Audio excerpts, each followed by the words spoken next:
നമസ്കാരം. ഒരു ഭരണകൂടം അതിൻ്റെ ഉത്തരവാദിത്തം ശരിയായി നിർവഹിക്കുന്നുണ്ടോ എന്ന് പരിശോധിക്കേണ്ടത് ജുഡീഷ്യറിയും പ്രതിപക്ഷവും മാധ്യമങ്ങളും ഒക്കെയാണ്. അതിൽ സുപ്രധാന പങ്ക് വഹിക്കാൻ സർക്കാർ ഇതര സംഘടനയ്ക്കും കഴിയും. മോഡി ഭരണകൂടത്തിൻ്റെ സാമ്പത്തിക നയങ്ങളെ വിശദമായി പരിശോധിക്കുകയും അതിൻ്റെ വിശകലന റിപ്പോർട്ടുകൾ വളരെ വിശദമായി തയ്യാറാക്കുകയും ചെയ്ത ഒരു സർക്കാർ ഇതര സംഘടനയാണ് centre for financial accountability. Delhi ആസ്ഥാനമായി പ്രവർത്തിക്കുന്ന ഈ സംഘടന ഒത്തിരി റിപ്പോർട്ടുകൾ, സീരീസ് ഓഫ് റിപ്പോർട്ടുകൾ ഈ ഒരു മേഖലയെ ബന്ധപ്പെട്ട് പ്രസിദ്ധീകരിക്കുകയുണ്ടായി. ഇതിൽ പറയുന്ന പ്രധാനപ്പെട്ട കാര്യങ്ങൾ ജനങ്ങൾ അറിഞ്ഞിരിക്കുക എന്നുള്ളത് വളരെ പ്രധാനപ്പെട്ടതാണ്. CFAയുടെ പ്രോഗ്രാം ഡയറക്ടറായ മജു വർഗീസ് ഈ കാര്യങ്ങൾ കേരളീയവുമായി പങ്കുവയ്ക്കുകയാണ്. നമസ്കാരം മജു. നമസ്കാരം. നമ്മൾ CFAയുടെ ഈ റിപ്പോർട്ട് പറ്റി വിശകലനം ചെയ്യുമ്പോൾ വേറൊരു സാഹചര്യം കൂടിയുണ്ട്. നമ്മുടെ പ്രധാനമന്ത്രി 10 വർഷത്തിന് ശേഷം പ്രാദേശിക തലത്തിലുള്ള മാധ്യമങ്ങളുമായി തൻ്റെ നയപരിപാടികൾ വിശദീകരിക്കുകയാണ്. മാധ്യമങ്ങളെ കാണുന്നില്ല, പത്രസമ്മേളനങ്ങൾ നടത്തുന്നില്ല എന്ന് പരാതി പരിഹരിക്കാനും കൂടിയായിരിക്കാം ഒരു പക്ഷേ അദ്ദേഹം ഇപ്പം നാടുനീളെ മാധ്യമങ്ങളെ കാണുകയും അദ്ദേഹത്തിൻ്റെ ഒരു പക്ഷേ ഇൻ്റർവ്യൂ അല്ലെങ്കിൽ അഭിമുഖം എന്നുള്ളൊരു വ്യാജേന അദ്ദേഹത്തിന് പറയാനുള്ള കാര്യങ്ങൾ ജനങ്ങൾക്കിടയിൽ എത്തിക്കുകയാണ്. എനിക്ക് തോന്നുന്നത് സെൻറ്റർ ഫോർ ഫൈനാൻഷ്യൽ അക്കൗണ്ടബിലിറ്റി ചെയ്ത പ്രധാനപ്പെട്ട ഒരു കാര്യം, എന്താണ് സർക്കാർ പറഞ്ഞുകൊണ്ടിരിക്കുന്നത്, എന്താണ് സർക്കാർ യഥാർത്ഥത്തിൽ നടപ്പിലാക്കിക്കൊണ്ടിരിക്കുന്നത്, ഇത് തമ്മിലുള്ള വ്യത്യാസം വളരെ ആഴത്തിൽ പഠിക്കുകയും അത് ഗവേഷണ അടിസ്ഥാനത്തിൽ പ്രസിദ്ധീകരിക്കുകയാണ് ചെയ്തത്. എന്താണ് CFA അല്ലെങ്കിൽ സെൻറ്റർ ഫോർ ഫൈനാൻഷ്യൽ അക്കൗണ്ടബിലിറ്റി ചെയ്തുകൊണ്ടിരിക്കുന്നത് എന്ന് ചുരുക്കി പറഞ്ഞുകൊണ്ട് നമുക്ക് ഈ സംഭാഷണം തുടങ്ങാമെന്ന് വിചാരിക്കുന്നു. ഈ ഒരു വർക്ക് ചെയ്തത് CFA മാത്രമല്ല, ഫിനാൻഷ്യൽ അക്കൗണ്ടബിലിറ്റി നെറ്റ്വർക്ക് എന്ന് പറഞ്ഞ ഒരു നെറ്റ്വർക്കുണ്ട്. പ്രത്യേകിച്ച് സാമ്പത്തിക കാര്യങ്ങളുമായി ബന്ധപ്പെട്ട് ഇത്തരം ഇടപെടലുകൾ നടത്തുന്ന പല സംഘടനകൾ ഭാഗമായിരിക്കുന്ന ഒരു നെറ്റ്വർക്കാണ് ഫിനാൻഷ്യൽ അക്കൗണ്ടബിലിറ്റി നെറ്റ്വർക്ക്. ഈ റിപ്പോർട്ട് കാർഡുകൾ ഫിനാൻഷ്യൽ അക്കൗണ്ടബിലിറ്റി നെറ്റ്വർക്കാണ് പുറത്തിറക്കിയിരിക്കുന്നത്. CFA അതിൻ്റെ ഒരു ഭാഗമാണ്. സർക്കാർ ഇതര സംഘടനകൾ, അതുപോലെ തന്നെ ജനകീയ സംഘടനകൾ സർക്കാരിനെയും സർക്കാരിൻ്റെ സാമൂഹിക നയങ്ങളെയും വിശകലനം ചെയ്യുക എന്ന് പറയുന്നത് ഈ സർക്കാരിൻ്റെ കാലത്തോ അല്ലെങ്കിൽ മോദി സർക്കാരിൻ്റെ കാലത്ത് തുടങ്ങിയതല്ല. UPA സർക്കാരിൻ്റെ കാലത്ത് തുടങ്ങിയ ഒരു പദ്ധതിയാണ്. പ്രത്യേകിച്ച് UPA ഗവൺമെൻറ്റിൻ്റെ കോമൺ മിനിമം പ്രോഗ്രാം തുടങ്ങി എന്താണ് ജനങ്ങളുടെ മുന്നിൽ, പ്രത്യേകിച്ച് ഇലക്ഷൻ ആണെങ്കിലും ഇലക്ഷൻ അല്ലാതെയും മുന്നോട്ട് വെക്കുന്ന ചില മിനിമം പ്രോഗ്രാംസ് ഉണ്ട്. ഈ പ്രോഗ്രാമുകൾ എങ്ങനെ, സ്കീമുകൾ, പ്രോഗ്രാമുകൾ, പോളിസീസ്, ലോസ് ഇതെങ്ങനെ നടപ്പാക്കി, അത് നടപ്പാക്കിയപ്പോൾ വന്നിട്ടുള്ള, നടപ്പാക്കിയോ നടപ്പാക്കിയില്ലയോ അതാദ്യം, 2 നടപ്പാക്കുമ്പോൾ വന്നിട്ടുള്ള വ്യതിയാനങ്ങൾ, അതിന് വേണ്ട സാമ്പത്തികം അതിന് നൽകിയിട്ടുണ്ടോ ഇല്ലയോ, സ്കീമുകൾ അനൗൺസ് ചെയ്യുന്നത് കൊണ്ട് മാത്രം സ്കീമുകൾ നടപ്പിലാക്കപ്പെടുന്നില്ലല്ലോ, അതിന് വേണ്ട സാമ്പത്തികം അതിന് കൊടുക്കണം. അപ്പം ഈ കാര്യങ്ങളെ വിശകലനം ചെയ്യുക എന്നതാണ് ഈ റിപ്പോർട്ട് കാർഡ് കൊണ്ട് ഉദ്ദേശിച്ചിരിക്കുന്നത്. അതെ, അത് വ്യക്തമാണ്. അപ്പോൾ ഈ ഒരു ജനാധിപത്യ സംവിധാനത്തിൻ്റെ ഭാഗമായി ജനങ്ങളാൽ തിരഞ്ഞെടുക്കപ്പെട്ട ഒരു സർക്കാരിൽ നിന്ന് ജനങ്ങൾ മിനിമം പ്രതീക്ഷിക്കുന്നത് അതിൻ്റെ അക്കൗണ്ടബിലിറ്റി, അതേപോലെ സുതാര്യത. അപ്പം മോദി സർക്കാരിൻ്റെ കാര്യത്തിൽ പലപ്പോഴും ആക്ഷേപം പല ഭാഗത്തു നിന്ന് കേട്ടിട്ടുള്ളത് അതിൻ്റെ സുതാര്യതയെ പറ്റിയും അതിൻ്റെ അക്കൗണ്ടബിലിറ്റിയെ പറ്റിയാണ്. ഇത്രയും റിപ്പോർട്ടുകൾ പ്രസിദ്ധീകരിച്ചതിൻ്റെ പശ്ചാത്തലത്തിൽ കൂടി മോദി സർക്കാരിൻ്റെ 10 വർഷത്തെ ഭരണത്തെ വിലയിരുത്തുമ്പോൾ അക്കൗണ്ടബിലിറ്റിയും സുതാര്യതയും എങ്ങനെയാണ് നമുക്ക് അവതരിപ്പിക്കാൻ കഴിയുക? എന്താണ് ഈ സർക്കാർ കഴിഞ്ഞ 10 വർഷങ്ങളിൽ ചെയ്തത് എന്ന് പറയുന്നതിന് മുമ്പേ തന്നെ ഇതുമായിട്ട് ബന്ധപ്പെട്ടിട്ടുള്ള ഡേറ്റയുടെ അഭാവം, മറ്റ് പല ഇതിനെ പോലെ തന്നെ അതുതന്നെയാണ് സുതാര്യതയുടെ പ്രശ്നം. ഓരോ ഘട്ടങ്ങളിലായി ചെയ്യേണ്ട സർവേകൾ, ജനങ്ങളിൽ എത്തിക്കേണ്ട ഇൻഫർമേഷൻസ്, NSSO ആണെങ്കിലും സെൻസസ് ആണെങ്കിലും മറ്റ് പല ക്രൂഷ്യൽ ഡേറ്റയും മിസ്സിംഗ് ആണ്. അതുകൊണ്ട് തന്നെ നമ്മൾ അവലംബിച്ചിരിക്കുന്നത് പബ്ലിക്കായിട്ട് അവൈലബിൾ ആയിട്ടുള്ള ഡേറ്റയാണ്. RBI ആണെങ്കിലും മറ്റ് സംഘടനകളാണെങ്കിലും പബ്ലിക്കായിട്ട് അവൈലബിൾ ആയിട്ടുള്ള ഡേറ്റയാണ് ഇതിനെ അവലംബിച്ചിട്ടുള്ളത്. കഴിഞ്ഞ 10 വർഷം സർക്കാരുകൾ നടത്തിയിട്ടുള്ള ക്ലെയിംസ്, പ്രത്യേകിച്ച് ചില കാര്യങ്ങൾ വളരെ എടുത്തു നിൽക്കുന്നതാണ്. കർഷകരുടെ 10 വർഷമാകുമ്പോഴത്തേക്ക് 10 വർഷം കൊണ്ട് അവരുടെ വരുമാനം ഇരട്ടിയാക്കും. ഈ ചില പ്രഖ്യാപനങ്ങൾ എന്ന് പറയുന്നത് ഈ സർക്കാരിന് കൃത്യമായി മറുപടി പറയേണ്ടതായിട്ടുണ്ട്. ഇത് ഓരോന്നോരോന്നായി വരാൻ തോന്നുന്നു. ഇപ്പം നേരത്തെ തന്നെ പറഞ്ഞ ഈ കർഷകരുടെ കാര്യം എടുത്തു കഴിഞ്ഞാൽ കർഷകരുടെ വരുമാനം ഇരട്ടിയാക്കുമെന്നുള്ള പ്രഖ്യാപനത്തിലൂടെ അധികാരത്തിലേറുന്ന ഒരു ഭരണകൂടം അത് നടപ്പിലാക്കിയില്ലെന്ന് മാത്രമല്ല, കർഷകർ ആവശ്യപ്പെടുന്ന MSP എന്ന് പറയുന്ന മിനിമം സപ്പോർട്ട് പ്രൈസ് എന്ന് ഇപ്പോഴും അവർക്ക് ലീഗലായി നടപ്പാക്കി കൊടുക്കാൻ വിസമ്മതിച്ചുകൊണ്ടിരിക്കുകയാണ്. അതേസമയത്ത് കോർപ്പറേറ്റുകൾക്ക് അനുകൂലമായി ഒരുപാട് നിയമനിർമ്മാണവും മാറ്റങ്ങളും വരുത്തുന്നു. എന്തുകൊണ്ടായിരിക്കാം കർഷകരുടെ, നമ്മുടെ രാജ്യത്തിൻ്റെ നട്ടല്ലായ, നമ്മുടെ ഭക്ഷ്യോൽപാദനത്തിൽ പ്രധാന പങ്ക് വഹിക്കുന്ന കർഷകരുടെ ഈ ഒരു ആവശ്യം നിറവേറ്റി കൊടുക്കാൻ സർക്കാർ മടിച്ചു നിൽക്കുന്നത്? എന്താണ് അതിൻ്റെ പ്രധാനപ്പെട്ട കാരണം? കൃഷി സംബന്ധമായിട്ടുള്ള ഇൻവെസ്റ്റ്മെൻറ്റ് ഇതിന് ഏറ്റവും കുറച്ച് മുൻതൂക്കം കൊടുക്കുക. ഒരുപക്ഷെ ഇതിനൊക്കെ ഒരു ആഗോള തലം തന്നെയുണ്ട്. കാരണം ഈ കാർഷിക ക്രൈസിസുമായിട്ട് ബന്ധപ്പെട്ട് മറ്റൊരു അനവധി പ്രശ്നങ്ങൾ ഉണ്ട്. ഒരുപക്ഷെ വേൾഡ് ബാങ്ക് തന്നെയാണ് പറഞ്ഞത്, കാർഷിക സമൂഹങ്ങളിൽ നിന്ന് ആളുകളെ പിൻവലിച്ച് നഗരങ്ങളിൽ കൊണ്ടുവരികയും സർവീസ് ഇൻഡസ്ട്രിയും മാനുഫാക്ചറിങ് ഇൻഡസ്ട്രിയും വികസിപ്പിക്കണം. അങ്ങനെയാണെങ്കിൽ ഇൻവെസ്റ്റ്മെൻറ്റ് കാർഷിക സമൂഹങ്ങളിൽ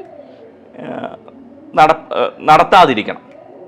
ആദ്യഘട്ടങ്ങളിൽ ഉണ്ടായിരിക്കുന്ന ഇറിഗേഷൻ സൗകര്യങ്ങളോ അല്ലെങ്കിൽ ഗ്രീൻ റവല്യൂഷനെ ഞാൻ സപ്പോർട്ട് ചെയ്ത് പറയുകയല്ല, പക്ഷേ ഒരു ഇൻവെസ്റ്റ്മെൻ്റ് ആയിരുന്നു, ഒരു ചിന്താ പദ്ധതിയായിരുന്നു ഈ ഒരു കാർഷിക മേഖലയിൽ ഒരു ഇൻവെസ്റ്റ്മെൻറ്റ് നടത്താനായിട്ടുള്ള. ഇതിൽ നിന്നെല്ലാം വളരെ മാറി നിന്ന് ഇനി അവർ കൃഷിയെ കാണുന്നത് സർവൈവൽ അല്ലെങ്കിൽ ഭക്ഷ്യോൽപാദനവുമായിട്ട് ബന്ധപ്പെട്ടല്ല, കോർപ്പറേറ്റ് ഉൽപാദനവുമായിട്ട് ബന്ധപ്പെട്ടാണ്. അപ്പം ഈ ഷിഫ്റ്റ് കാർഷിക നയങ്ങളിൽ ഉണ്ടാവണം. അല്ലെങ്കിൽ കാർഷിക സമ്പദ് വ്യവസ്ഥയിൽ സബ്സിസ്റ്റൻസ് ഫാർമിങ്ങും സ്മോൾ ആൻഡ് മീഡിയം സ്കെയിൽ ഫാർമിങ്ങിൽ നിന്നും കോർപ്പറേറ്റ് ഫാമിങ്ങിലേക്ക് ഇതിനെ മാറ്റിയെടുക്കണം. മാറ്റിയെടുക്കണമെങ്കിൽ ഇപ്പോഴുള്ള ഒരു സംവിധാനത്തെ തകർക്കേണ്ടത് ആവശ്യമാണ്. അതനുസരിച്ചുള്ള പുതിയ നയങ്ങൾ കൊണ്ടുവരുന്നതും ആവശ്യമാണ്. അതാണ് കർഷകർ ഡൽഹിയിൽ, പഞ്ചാബിൽ, ഹരിയാനയിൽ, ഉത്തർപ്രദേശിൽ എല്ലാം തന്നെ അവർ റെസിസ്റ്റ് ചെയ്തത്. ഈ ഒരു ഭക്ഷ്യോൽപാദനം കോർപ്പറേറ്റുകൾക്ക് വിട്ടുകൊടുക്കാൻ തയ്യാറല്ല. ഒരുപക്ഷെ ഗാന്ധിജി സോൾട്ട് സത്യാഗ്രഹം നടത്തിയ പോലെ, ഉപ്പ് സത്യാഗ്രഹം നടത്തിയ പോലെ അത് ജനങ്ങളുടെ അവകാശമാണ്. നയവുമായിട്ട് അതിന് ബന്ധമുള്ള ഒരിതാണ്. ഇത് ഉപ്പുണ്ടാക്കാൻ കാർഗിൽ വേണ്ട, ഉപ്പുണ്ടാക്കാൻ ടാറ്റ വേണ്ട, ഉപ്പ് നമുക്കെല്ലാം ഉണ്ടാക്കാൻ കഴിയുമെന്ന് പറയുന്ന പോലെ തന്നെ ഭക്ഷ്യ ഉൽപ്പാദനം വളരെ അടിസ്ഥാനപരമായിട്ട് ജനങ്ങൾക്ക് നടത്താൻ പറ്റും. അത് കോർപ്പറേറ്റ് വിഭാഗങ്ങൾക്ക് തീരെഴുതാനുള്ളതല്ല. അതാണ് ഇവിടെയുള്ള കോൺട്രഡിക്ഷൻ. അപ്പോൾ ഇതൊരു കോർപ്പറേറ്റ് മൂലധനത്തിന് കൈമാറാനുള്ള ഒരു ഉറച്ച തീരുമാനത്തിൻ്റെ അടിസ്ഥാനത്തിൽ തന്നെയായിരിക്കാം ഒരുപക്ഷെ കോർപ്പറേറ്റ് നികുതിയിൽ വലിയ കോടിക്കണക്കിന് രൂപയുടെ ഇളവുകൾ അനുവദിച്ചു കൊണ്ടിരിക്കുന്ന ഒരു സർക്കാരിന് കർഷകരുടെ കടബാധ്യത എഴുതിത്തള്ളാനോ അല്ലെങ്കിൽ അവർക്ക് മിനിമം സപ്പോർട്ട് പ്രൈസ് ഗ്യാരണ്ടി നിയമപരമായി നൽകാനോ ഇത്രയും ശക്തമായ പ്രക്ഷോഭങ്ങൾക്ക് ശേഷവും മടിച്ചു നിൽക്കുന്നത് നമുക്ക് പറയാവുന്നത് ഈ സെക്ടർ പൂർണ്ണമായും കോർപ്പറേറ്റുകൾക്ക് കൈമാറാൻ സർക്കാർ തീരുമാനിച്ചിരിക്കുന്നു എന്ന് പറയാം, അല്ലേ? എന്നാണ് നമുക്ക് അനുമാനിക്കാൻ കഴിയുന്നത്. വളരെ ഇൻട്രസ്റ്റിംഗ് ആയിട്ടുള്ള ഒരു ഇതെന്ന് പറയുന്നത്, നമ്മുടെ ബാങ്കുകളിൽ നിന്ന് കോർപ്പറേറ്റുകൾ എടുക്കുകയും അത് നോൺ പെർഫോമിങ് ആസറ്റ്സായി മാറുകയും ചെയ്തിട്ടുള്ള കോടിക്കണക്കിന് കിട്ടാക്കടങ്ങളുണ്ട്. ചില ഡേറ്റ പറയുന്നത് ഈ 2014 മുതൽ ഇപ്പോൾ വരെ ഏകദേശം NPA തന്നെ 66 ലക്ഷം കോടി രൂപയാണ്. ഈ നോൺ പെർഫോമിംഗ് അസറ്റ് ഒന്ന് സാധാരണ ആൾക്ക് മനസ്സിലാവുന്ന ഭാഷ ഒന്ന് പറഞ്ഞാൽ നന്നായിരിക്കും. ഇത് ബാങ്കിൽ നിന്ന് ഒരു വായ്പ എടുക്കുകയും അത് 90 ദിവസത്തിനുള്ളിൽ അത് തിരിച്ചടയ്ക്കാതിൻ്റെ ഈ പലിശയും അതിൻ്റെ ഇൻട്രസ്റ്റുകളും അടയ്ക്കാതിരിക്കുകയും ചെയ്യുമ്പോഴത്തേക്കാണ് ഒരു ഇത് നോൺ പെർഫോമിംഗ് അസറ്റ്സ് ആയിട്ട് മാറുന്നത്. അത് ഈ കാലഘട്ടത്തിൽ അത് കൂടുതലും കരുതിക്കൂട്ടിയുള്ള തിരിച്ചടക്കാലും കൂടി ഇതിൻ്റെ അകത്ത് വരുന്നില്ലേ? നഷ്ടം കൊണ്ട് മാത്രമല്ല, ഉണ്ട്. ഇതിന് ഈ ബാങ്കുകളുടെ ഭാഷയിൽ 2 കാര്യങ്ങൾ പറയും. ഇംഗ്ലീഷിൽ അതിന് വിൽഫുൾ ഡീഫോൾട്ടേഴ്സ് എന്ന് പറയും. എന്ന് പറഞ്ഞാൽ മനഃപൂർവ്വമായി എനിക്ക് തിരിച്ചടയ്ക്കാനായിട്ടുള്ള എൻ്റെ കയ്യിൽ അതിനുള്ള സാമ്പത്തികമുണ്ട് എങ്കിലും ഞാൻ തിരിച്ചടയ്ക്കാതിരിക്കുകയാണ്. 2 ബാങ്ക് ഫ്രോഡ്, അതായത് കള്ളത്തരം കാണിക്കുക. വായ്പ എടുക്കുമ്പോൾ തന്നെ തെറ്റായ തരത്തിലുള്ള പ്രപ്പോസൽ കൊടുക്കുക, തെറ്റായ തരത്തിലുള്ള കണക്കുകൾ കാണിക്കുക, ഇൻഫ്ലേറ്റ് ചെയ്ത് ഇതിൻ്റെ ലാഭം ഉണ്ടെന്ന് പറഞ്ഞ് കടമെടുക്കുക. ഇങ്ങനെയുള്ള ഇത് 2, അതായത് വിൽഫുൾ ഡീഫോൾട്ടേഴ്സും ബാങ്ക് ഫ്രോഡും ഈ കഴിഞ്ഞ 10 വർഷത്തിൽ വളരെ കാര്യമായി കൂടിയിട്ടുണ്ട്. മജു പറഞ്ഞു വരുന്നത് ഈ കോർപ്പറേറ്റുകൾക്ക് മനഃപൂർവ്വവും അല്ലാതെയും ഇങ്ങനെ തിരിച്ചടവ് ചെയ്യാതിരിക്കാനുള്ള സാഹചര്യം ഈ സർക്കാർ ഒരുക്കി കൊടുക്കുന്നു എന്ന് നമുക്ക് മനസ്സിലാക്കേണ്ടി വരുമോ? അതെ, വളരെ കാര്യമായി ഈ നയങ്ങൾ ശ്രദ്ധിക്കുകയാണെങ്കിൽ 2 തരത്തിലുള്ള കാര്യങ്ങൾ നമ്മൾ കാണുന്നുണ്ട്. ഒന്ന്, ഈ കോർപ്പറേറ്റുകളുടെ നികുതി ടാക്സ് കാര്യമായി കുറയുന്നു. ഏകദേശം 35-34% നിന്ന് അത് 15% വരെ വരുന്നു. 15 to 20 പുതിയ സ്ഥാപനങ്ങൾക്ക് അത് 15% വരെ. ഈ കുറവ് ഉണ്ടാകുന്ന സാമ്പത്തിക നഷ്ടം, ബഡ്ജറ്റിലുണ്ടാകുന്ന സാമ്പത്തിക കമ്മി, അത് കൂട്ടുന്നത് പിന്നെ പെട്രോളിൽ സെസ്സിട്ടാണ്. പെട്രോളിലെ എക്സൈസ് ഡ്യൂട്ടി കൂട്ടും, ഡീസലിൻ്റെ കൂട്ടും. ഈ ഒരു രീതിക്കാണ്, അതായത് കോർപ്പറേറ്റുകൾക്ക് കൊടുക്കുന്ന ആനുകൂല്യങ്ങൾ, ഡയറക്റ്റായിട്ട് കിട്ടുന്ന ആനുകൂല്യങ്ങൾ, ആ ആനുകൂല്യങ്ങളെ ഫണ്ട് ചെയ്യുന്നത് ഇവിടുത്തെ സാധാരണ മത്സ്യത്തൊഴിലാളിയും കർഷകനുമാണ്. അല്ലെങ്കിൽ ഇവിടുത്തെ സാധാരണ ജോലിക്കാരാണ്.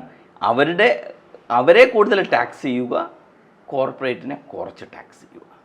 ഈ കോർപ്പറേറ്റിനെ കുറച്ച് ടാക്സ് ചെയ്തുകൊണ്ട് വികസനം ഉണ്ടാകുമോ? ഇതാണല്ലോ ഈ ഗ്ലോബൽ തിയറി, ട്രിക്കിൾ ഡൗൺ. അതായത് നമ്മൾ ചില കോർപ്പറേറ്റുകളെ അങ്ങ് വളരെ വലുതാക്കുക, അവർക്ക് സാമ്പത്തികപരമായിട്ടുള്ള എല്ലാ ആനുകൂല്യങ്ങളും നൽകുക, ഭൂമി നൽകുക, ടാക്സ് ഇളവ് നൽകുക, അവരങ്ങ് ഭയങ്കരമായിട്ട് അങ്ങ് വലുതാവുക. അങ്ങനെ വലുതാവുമ്പോഴത്തേക്ക് ഇത് ട്രിക്കിൾ ഡൗൺ ചെയ്ത് സാധാരണ മത്സ്യത്തൊഴിലാളിയുടെയും കർഷകൻ്റെയും ഓഫീസ് ജീവനക്കാരൻ്റെയും അല്ലെങ്കിൽ പണിയെടുക്കുന്ന കൺസ്ട്രക്ഷൻ വർക്കേഴ്സിനും എല്ലാം കിട്ടുമെന്നുള്ള തിയറി ഇത് ഡിസ്പ്രൂവൺ ആയിട്ടുള്ള തിയറിയാണ്. ഇങ്ങനെ ഒരു ട്രിക്കിൾ ഡൗൺ സംഭവിച്ചിട്ടുമില്ല. അതുകൊണ്ട് ഈ നികുതി ഇളവ് യഥാർത്ഥത്തിൽ സംഭവിക്കുന്നത് ട്രാൻസ്ഫർ ഓഫ് റിസോഴ്സസ് ആണ്. സാധാരണക്കാരുടെ കയ്യിൽ നിന്ന് അവരുടെ പണിയെടുത്ത് ഉണ്ടാക്കുന്ന അവരുടെ സേവിങ്സ് കോർപ്പറേറ്റുകൾ കൊടുക്കുക. 2, ഈ സേവിങ്സ് അവരെന്താണ് ചെയ്യുന്നത്? സാധാരണക്കാരായ ആ മനുഷ്യരുടെ ബാങ്കുകളിലാണ് നിക്ഷേപിക്കുന്നത്. നമുക്ക് ബാങ്കിലേക്ക് വരാം. അതിന് മുന്നേ ഒരു കാര്യം ചോദിക്കട്ടെ. ഈ പെട്രോളിൻ്റെ വില വർധനവിൽ മോദി സർക്കാർ പറഞ്ഞിരുന്നത് 400-500 രൂപയൊക്കെ പെട്രോൾ കൊടുക്കാമെന്ന് പറഞ്ഞിട്ട് ഇപ്പം അതിൻ്റെ ഇരട്ടിയിൽ കൂടുതൽ വിലയായി പെട്രോളിനും ഡീസലിനും. പക്ഷേ ഇപ്പോഴും അവർ പറഞ്ഞുകൊണ്ടിരിക്കുന്നത് ഈ അധിക നികുതി ഉപയോഗിച്ച് ജനങ്ങളുടെ വികസന കാര്യങ്ങൾക്ക് വേണ്ടി ഉപയോഗിക്കുന്നുള്ളതാണ്. ഈ യാഥാർത്ഥ്യം, അല്ലെ അതിൻ്റെ അകത്തുള്ള യാഥാർത്ഥ്യം എന്താണ്? ടാക്സ് കൂട്ടിയാണ് ഓയിൽ പ്രൈസ് കൂടിയത്. നമ്മുടെ നെയ്ബറിങ് കൺട്രീസിനെ, അയൽ രാജ്യങ്ങളെ മാത്രം നോക്കുകയാണെങ്കിൽ നമ്മുടേതാണ് വളരെ കൂടുതലായി നിൽക്കുന്ന പെട്രോൾ ഡീസൽ പ്രൈസസ്. ഈ പ്രൈസസ് കൊണ്ടാണ് വികസനം ഉണ്ടാക്കാൻ സർക്കാരിന് ധനമുണ്ടാവും. പക്ഷെ അത് ആരുടെ നിന്നായിരിക്കണം എടുക്കേണ്ടത്? കുറച്ച് പേര് പറയുന്നു അത് കോർപ്പറേറ്റുകളുടെ നിന്ന് എടുക്കാം. അത് കോർപ്പറേറ്റ് നികുതി ചുമത്തുന്നത് അത് കുറവാക്കിക്കൊണ്ടല്ല ഈ വികസനം ഉണ്ടാക്കേണ്ടത്. വികസനം വരണമെങ്കിൽ, വികസനം എന്താണെന്നുള്ളതിനെ കുറിച്ചുള്ള വിശാലമായ ചോദ്യങ്ങളുണ്ട്, അതിനകത്തോട്ട് കിടക്കുന്നില്ല. പക്ഷേ ഏതെങ്കിലും അടിസ്ഥാന സൗകര്യങ്ങളുടെ വികസനമാണെങ്കിൽ പോലും ഈ വികസനം ഉണ്ടാക്കണമെങ്കിൽ സർക്കാരിൻ്റേതായിട്ടുള്ള ഇൻവെസ്റ്റ്മെൻ്റ് ഉണ്ടാകും. ആ ഇൻവെസ്റ്റ്മെൻറ്റ് എവിടെ നിന്ന് കണ്ടെത്തും? അത് ഡയറക്റ്റ് ടാക്സിൽ നിന്ന് കണ്ടെത്തുമോ, ഇൻഡയറക്റ്റ് ടാക്സിൽ നിന്ന് കണ്ടെത്തുമോ? കമ്പനികൾക്ക് ടാക്സ് കുറയ്ക്കുക, ഇൻഡയറക്റ്റ് ടാക്സായിട്ട് GST-യോ മറ്റ് ടാക്സേഷനോ മൂലം അത് കൂടുക. ഇപ്പം GST കൂടുന്നു എന്നൊക്കെ പറയുമ്പോൾ സർക്കാരുകളെല്ലാം ഭയങ്കര സന്തോഷിക്കുകയാണ്. എവിടുന്നാണ് ഈ GST കൂടുന്നത്? സാധാരണക്കാരായ മനുഷ്യർ ഇത് ഇൻഡയറക്റ്റ് ടാക്സേഷൻ, റിഗ്രസീവ് ടാക്സാണ്. അതിനകത്ത് അംബാനിയും ഞാനും ലേസ് വാങ്ങിക്കുമ്പോൾ കൊടുക്കുന്ന വില ഒന്നാണ്, അതിന് ടാക്സും ഒന്നാണ്. ഇത് റിഗ്രസീവ് ടാക്സേഷൻ കൊണ്ടല്ല ഒരു വികസനം ഉണ്ടാവേണ്ടത്. വികസനം ഉണ്ടാവണമെങ്കിൽ സർക്കാർ ഇൻവെസ്റ്റ്മെൻറ്റ് ചെയ്യും. അത് ആരുടെയിൽ നിന്ന് കണ്ടെത്തും? ഇപ്പോൾ ചുരുക്കി പറഞ്ഞാൽ കോർപ്പറേറ്റുകളുടെ നികുതിയിൽ വൻ കുറവ് വരിക, കസ്റ്റംസ് ഡ്യൂട്ടി അതേപോലെ കുറച്ച് കൊടുക്കുക, പെട്രോൾ അതേസമയത്ത് അത് കൂടാതെ തന്നെ ഈ വലിയ വലിയ കോർപ്പറേറ്റുകൾ പണം തിരിച്ചടക്കാതിരിക്കുക, ഇതിൻ്റെയൊക്കെ അമിതഭാരം പേറേണ്ടി വരുന്നത് ഈ നാട്ടിലെ സാധാരണ മനുഷ്യരാണ്. ഇത് കൂടാതെ ഇതിനെ കോമ്പൻസേറ്റ് ചെയ്യാൻ വേണ്ടിയിട്ട് അവർക്ക് അവരുടെ നിത്യോപയോഗ സാധനങ്ങളുടെ പെട്രോൾ അടക്കമുള്ള സാധനങ്ങൾക്ക് അധിക നികുതി കൊടുക്കേണ്ടി വരുന്നു. അതെ, ഇതൊരു രാജഭരണത്തിൻ്റെ ഒരു ചെറിയൊരു എന്താ പറയുന്നത്, ഒരു ചെറിയൊരു കാഴ്ചപ്പാട് ഇതിനകത്ത് കാണാൻ പറ്റും. ആരെയാ ടാക്സ് ചെയ്തുകൊണ്ടിരുന്നത് രാജഭരണകാലത്ത്? കർഷകരുടെ ടാക്സാണ് ചെയ്തുകൊണ്ടിരുന്നത്. ഉൽപ്പാദകരെ, അതായത് സർവൈവലായിട്ട് ചെയ്യുന്ന ഉൽപ്പാദകരുടെ നിന്ന് കൂടുതൽ ടാക്സ് ചെയ്യുക, കോർപ്പറേറ്റുകളെ ഇതിൽ നിന്ന് ഒഴിവാക്കുക. അതായത് ലാഭവും അമിത ലാഭവും അതിന് തന്നെ ഉണ്ടാക്കുന്ന നയങ്ങൾ, ചില പ്രത്യേക നയങ്ങൾ കൊണ്ടാണ് അവർ അമിത ലാഭം ഉണ്ടാക്കുന്നത്. അതിന് മോണോപ്പൊളി സിറ്റുവേഷൻ ഉണ്ടാക്കി കൊടുക്കുകയാണ് ചെയ്യുന്നത്. ആ മോണോപ്പൊളി സിറ്റുവേഷനെ അവർ എക്സ്പ്ലോയിറ്റ് ചെയ്താണ് ഈ ലാഭങ്ങൾ ഉണ്ടാക്കുന്നത്. ആ ലാഭത്തിന് തന്നെയുള്ള ടാക്സേഷൻ കുറയ്ക്കുക. ഇതൊരു രാജഭരണത്തിനെയാണ് നമുക്ക് കാണാൻ കഴിയുന്നത്. ഒരു ഡെമോക്രാറ്റിക് ഗവൺമെൻറ് അല്ലെങ്കിൽ ഒരു ജനാധിപത്യ സമൂഹത്തിൽ ടാക്സ് ചെയ്യുന്നത് പ്രോഗ്രസീവ് ടാക്സേഷൻ. ഏറ്റവും കൂടുതൽ സാമ്പത്തികമുള്ള ആളുകൾക്ക് കൂടുതൽ ടാക്സ്, ഏറ്റവും കുറവ് സാമ്പത്തികം ഉള്ള ആളുകൾക്ക് ഒരുപക്ഷെ ടാക്സ് ഇല്ലാതിരിക്കുക. ഇങ്ങനെയാണ് സമൂഹത്തിൽ ഒരു റീഡിസ്ട്രിബ്യൂഷൻ ഉണ്ടാകുന്നതും ഇങ്ങനെയാണ് ഈ സമൂഹം മുന്നോട്ട് പോകുന്നതും. ഇതിൽ നിന്ന് ഘടകവിരുദ്ധമായിട്ടാണ് ഈ നടക്കുന്നത്. ഇവിടെ ചെയ്യുന്നത് അടിസ്ഥാന വിഭാഗങ്ങളുടെ നിന്നുള്ള ഭൂമി, അവരുടെ കാട്, അവരുടെ നദി, ഈ റിസോഴ്സസ് പോലും കോർപ്പറേറ്റുകൾക്ക് കൈമാറുകയാണ് ചെയ്യുന്നത്. ആ കൈമാറിൽ നിന്നാണ് അവരുടേതായിട്ടുള്ള ലാഭം ഉണ്ടാകുന്നത്. ഈ പ്രകൃതിദത്തമായ റോ മെറ്റീരിയൽസ്, പ്രകൃതിദത്തമായ വിഭവങ്ങൾ, എല്ലാവരും അനുഭവിച്ചുകൊണ്ടിരുന്ന വിഭവങ്ങൾ കുറച്ച് ആളുകൾക്ക് കൈമാറുക. അതിൽ നിന്നുണ്ടാകുന്ന ലാഭത്തിൽ നിന്ന് എന്തുകൊണ്ട് ടാക്സ് ചെയ്തുകൂടാ? ആ ടാക്സാണ് ഇവിടെ വികസനം കൊണ്ടുവരേണ്ടത്. അതുകൊണ്ട് വികസനം ബഡ്ജറ്ററി ആയിട്ട് ടാക്സ് ചെയ്ത് തന്നെ ഉണ്ടാവണം. അതിനകത്ത് ഒരു വിയോജിപ്പുമില്ല. പക്ഷേ ആരുടെയിൽ നിന്നത് ടാക്സ് ചെയ്യും എന്നതാണ് പ്രശ്നം. പക്ഷേ ഇതിൻ്റെ ഈ ഒരു നയ വ്യതിയാനത്തിൻ്റെ ഭാഗമായിട്ട് തന്നെ ആയിരിക്കില്ല 2015 മോദി സർക്കാർ വെൽത്ത് ടാക്സ് ഇല്ലാതാക്കിയത്. വെൽത്ത് ടാക്സിനെ സംബന്ധിച്ച് വെൽത്ത് ടാക്സ് കാര്യമായി നമ്മൾ അനലൈസ് ചെയ്യുകയാണെങ്കിൽ അതിൽ നിന്ന് കാര്യമായി റവന്യൂ ജനറേറ്റ് ചെയ്യുന്നുണ്ടാവുന്നില്ല. പക്ഷേ യഥാർത്ഥത്തിൽ നമുക്ക് വേണ്ടതൊരു വെൽത്ത് ആൻഡ് ഇൻഹെറിറ്റൻസ് ടാക്സാണ്. ഇതിന് മുമ്പേ ഉണ്ടായിരുന്ന വെൽത്ത് ടാക്സ് ആണോ വേണ്ടത് എന്നൊന്ന് ചോദിക്കുകയാണെങ്കിൽ അഭിപ്രായ വ്യത്യാസം ഉണ്ടാവാം. കാരണം ആ വെൽത്ത് ടാക്സിൽ നിന്ന് റവന്യൂ ജനറേറ്റ് ചെയ്യുന്നില്ല. നമുക്ക് വേണ്ട ഒരു വെൽത്ത് ടാക്സ്, പല ആളുകൾ ഇതിനെക്കുറിച്ച് പഠനങ്ങൾ നടത്തിയിട്ടുണ്ട്. ഏകദേശം 2% വെൽത്ത് ടാക്സ് ചെയ്യുകയാണെങ്കിൽ, വളരെ തുച്ഛമായ 2% ടാക്സ് ചെയ്യുകയാണെങ്കിൽ ഏകദേശം 8 ലക്ഷം കോടി രൂപ അതുകൊണ്ട് സമാഹരിക്കാൻ പറ്റും. അതുപോലെ തന്നെ ഇൻഹെറിറ്റൻസ് കിട്ടുന്നതിൻ്റെ 33%. ഇതെല്ലാം ഗ്ലോബലായിട്ട് അംഗീകരിക്കപ്പെട്ടിട്ടുള്ള ചില സ്റ്റാൻഡേർഡ്സാണ് ടാക്സേഷനെ സംബന്ധിച്ച്. ആ ടാക്സേഷൻ വരികയാണെങ്കിൽ നമ്മുടെ നരേഗ, നമ്മുടെ പെൻഷൻ, നമ്മുടെ ഹെൽത്ത്, നമ്മുടെ എഡ്യൂക്കേഷൻ, ഇതിനൊക്കെ മുടക്കാൻ എവിടെ നിന്നാണ് പൈസ എന്ന് ചോദിക്കുകയാണെങ്കിൽ, എവിടെയാണ് അതിനുള്ള റിസോഴ്സസ് എന്ന് ചോദിക്കുകയാണെങ്കിൽ, വെൽത്ത് ടാക്സ് വളരെ ഒരു പ്രധാനപ്പെട്ട ഒരു ഏരിയയാണ്. ഇൻഹെറിറ്റൻസ് ടാക്സ് അതുപോലത്തെ ഒരു ഏരിയയാണ്. സ്വാഭാവികമായിട്ട് ഇതിൻ്റെ ഭാഗമായി നടക്കുന്നതാണല്ലോ വെൽത്ത് അക്യുമുലേഷൻ എന്ന് പറയുന്നത്. ഇപ്പോൾ ഓക്സ്ഫാം പോലത്തെ സംഘടനകൾ വളരെ റെഗുലറായി ഇൻഇക്വാളിറ്റി റിപ്പോർട്ടുകൾ പ്രസിദ്ധീകരിച്ചുകൊണ്ടേയിരിക്കുന്നു. എല്ലാ വർഷവും നമ്മളത് വായിക്കുന്നു.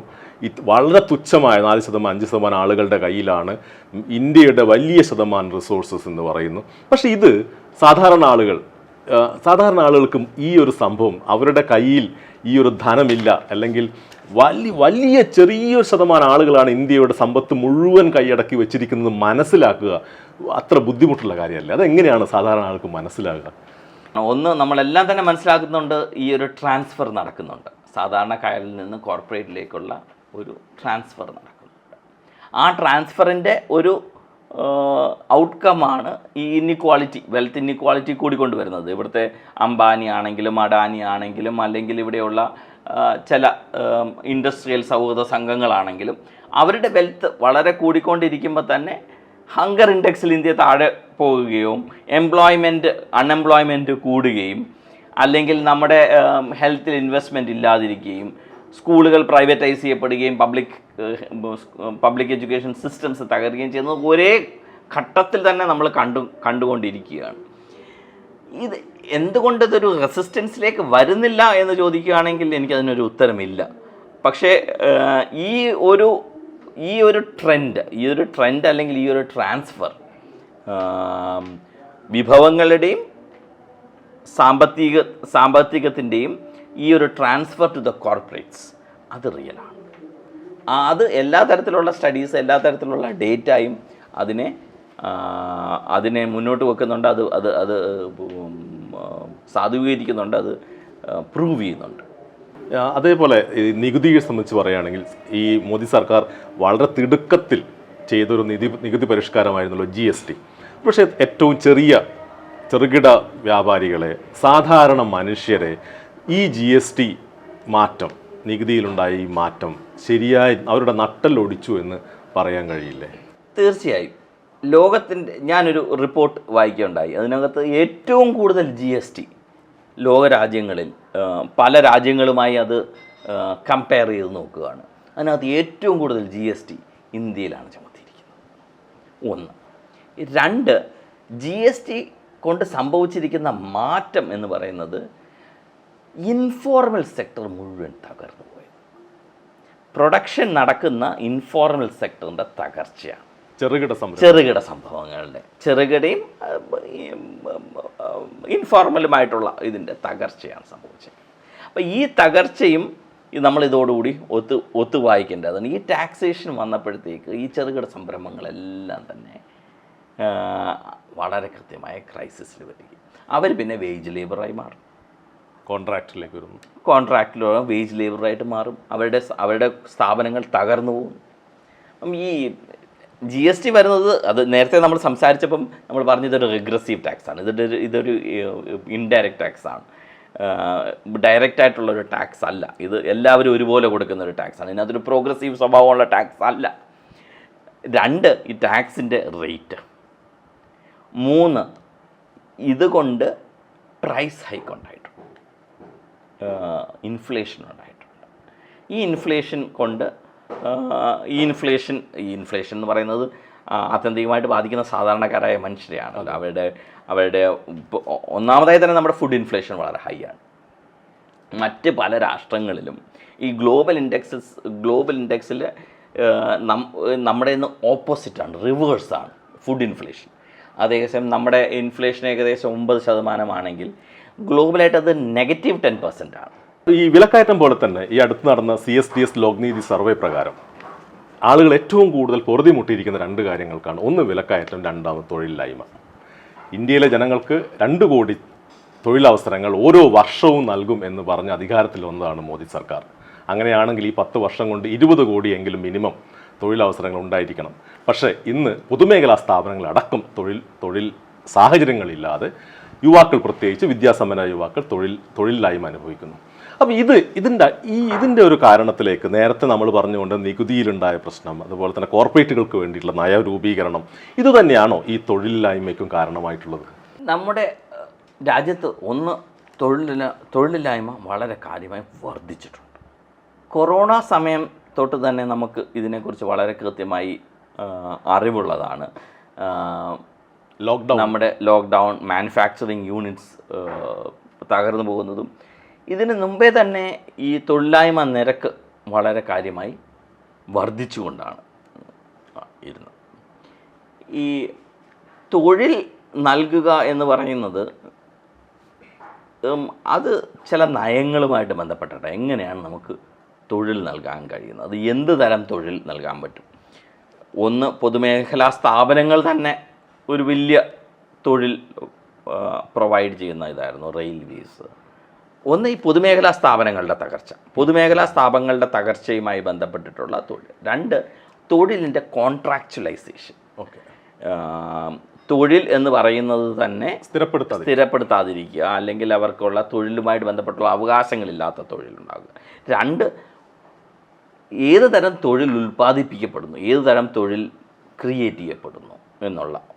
നിർമ്മല സീതാരാമൻ, നമ്മുടെ ഫിനാൻസ് മിനിസ്റ്റർ, പറഞ്ഞ ഒരു വാക്യമുണ്ട്. നമ്മുടെ ഏർബൻ ഏരിയയിൽ നിന്ന് സ്കിൽ നേടി ആളുകൾ ഗ്രാമങ്ങളിൽ പോയി തിരിച്ചു പോയി കോവിഡുമായിട്ട്. രണ്ട് ഇൻ്റർപ്രിട്ടേഷനുണ്ട്. യഥാർത്ഥത്തിൽ സംഭവിച്ചത് എന്ന് പറയുന്നത് തൊഴിലില്ലാത്തത് കൊണ്ട് അവർക്ക് തിരിച്ച് ഗ്രാമങ്ങളിലേക്ക് പോകേണ്ടി വന്നു എന്ന് പറയുന്നൊരവസ്ഥയുണ്ട്. ഇതൊരു ഡിസ്ട്രസ്സാണ്. ഇത് സ്പിൻ ചെയ്തെടുക്കാനുള്ള ഒരു ഇതല്ല, ഡിസ്ട്രസ്സാണ്. നമ്മുടെ ഓരോ തൊഴിലവസരങ്ങൾ വരുമ്പോഴത്തേക്കും എത്ര ആളുകൾ അതിന് വേണ്ടി അപ്ലൈ ചെയ്യുന്നുണ്ട്. ഈ കണക്കുകൾ എടുത്താൽ തന്നെ ചില സ്ഥലങ്ങളിൽ ഇതുമായി ബന്ധപ്പെട്ട് ലാത്തി ചാർജ് കാണും. എല്ലാ സമയത്തും ലാത്തി ചാർജാണ്. ഏത് അധ്യാപക നിയമനവുമായിട്ട് ബന്ധപ്പെട്ടാണെങ്കിലോ പൊതുമേഖലാ നിയമങ്ങളുമായിട്ട് ബന്ധപ്പെട്ടാണെങ്കിലോ എവിടെയെങ്കിലും എംപ്ലോയ്മെൻറ്റ് കോൾ ഫോർ ചെയ്യുമ്പോഴത്തേക്ക് വരുന്ന ആളുകളുടെ എണ്ണം, അതുമാത്രമല്ല ഡിസ്ട്രസ്. 10ാം ക്ലാസ് യോഗ്യത ആവശ്യമുള്ളിടത്ത് PhD കാരൻ വരെ അപേക്ഷിക്കുന്ന. അതെ. രണ്ട്, ഏതുതരം തൊഴിലാണ് നമ്മുടെ ഗ്രാമങ്ങളിലും നമ്മുടെ നഗരങ്ങളിലും വേണ്ടത്, ആ ഒരു ചിന്ത പോലുമില്ല. കാരണം എങ്ങനെയാണ് നമുക്ക് തൊഴിൽ കൂടുതൽ ഉൽപ്പാദിപ്പിക്കാൻ കഴിയുന്നത്? ഈ വളരെ ടെക്നോസെൻട്രിക് ആയിട്ടുള്ള ഒരു ഇൻഡസ്ട്രിയൽ ഗ്രോത്തിനകത്ത് തൊഴിൽ വളരെ ചുരുക്കം ചില ആളുകൾക്കായിരിക്കും കിട്ടുന്നത്. പ്രത്യേകിച്ച് എന്ത് സാമ്പത്തിക നയം, എന്ത് സാമൂഹിക നയം ഒരു സർക്കാർ, പ്രത്യേകിച്ച് ഇനി വരുന്ന സർക്കാർ ഫോളോ ചെയ്യുന്നുള്ളത് വളരെ ഇമ്പോർട്ടൻ്റ് ആണ്. കാരണം പുതിയ ആർട്ടിഫിഷ്യൽ ഇൻ്റലിജൻസ് വരുന്നു, പല മേഖലയിൽ നിന്നും തൊഴിലിടങ്ങളിൽ നിന്നും മനുഷ്യൻ ആവശ്യമില്ലാതെ വരുന്ന റോബോട്ടിക്സിൻ്റെ തന്നെ ഒരു വലിയ കടന്നുകയറ്റമുണ്ട്. അങ്ങനെയുള്ള അവസരങ്ങളിൽ വളരെ കൃത്യമായ നയ ഇടപെടലിലൂടെ മാത്രമേ തൊഴിൽ സൃഷ്ടിക്കപ്പെടാൻ പറ്റൂ.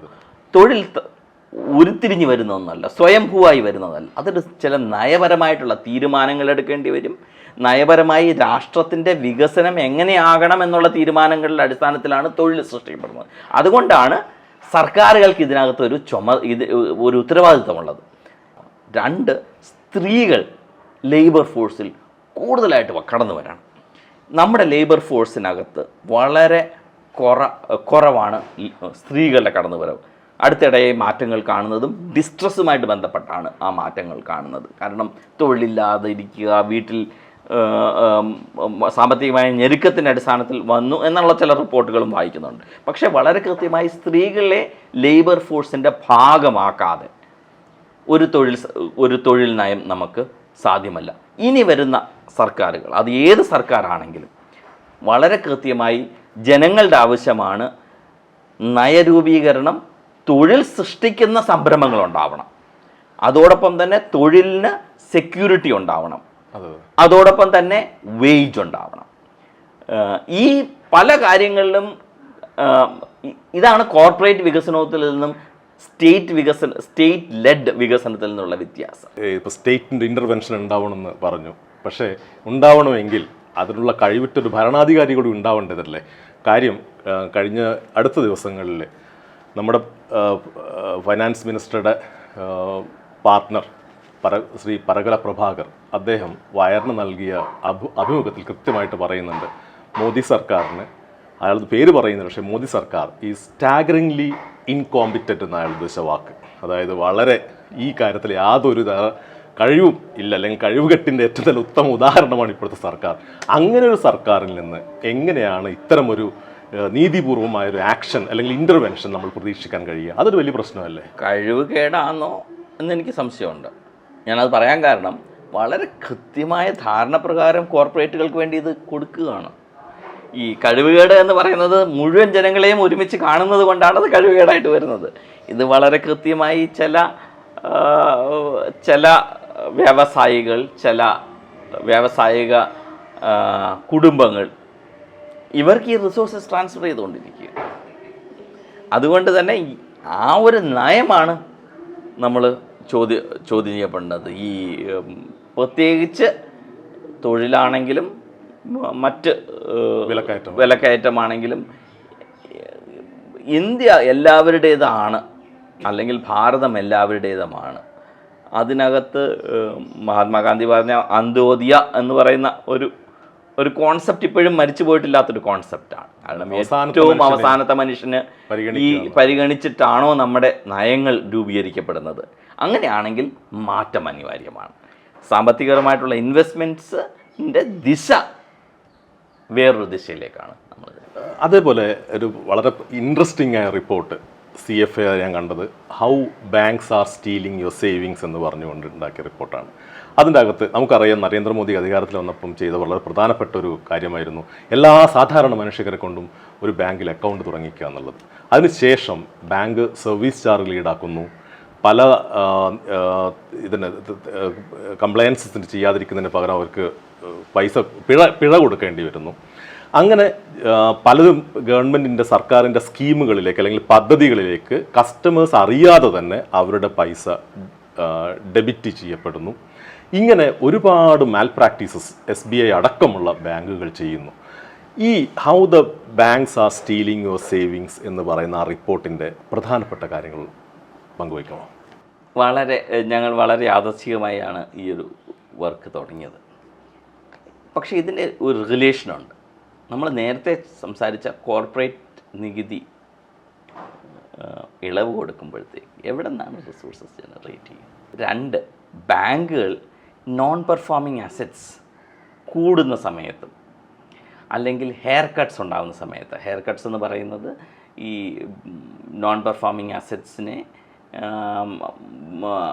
ഗവൺമെൻറ്റിൻ്റെ ഒരു പോളിസി നിയമപരമായിട്ട് ബാങ്കിങ് ആൻഡ് ഇൻസോൾവൻസി കോഡ് വന്ന് അതിനെ വിൽക്കുക, അല്ലെങ്കിൽ ഇപ്പം അതിന് വാല്യൂ 0 ആണെങ്കിൽ 10% 10% കിട്ടട്ടെ എന്നുള്ള രീതിക്ക് ഉള്ള തരത്തിലുള്ള നിലപാടുകൾ വന്ന് ബാങ്കാണ് ഈ പൈസ മുഴുവൻ ബാങ്കുകളുടെ കയ്യിൽ നിന്നാണ് നഷ്ടപ്പെട്ടിട്ടുള്ളത്.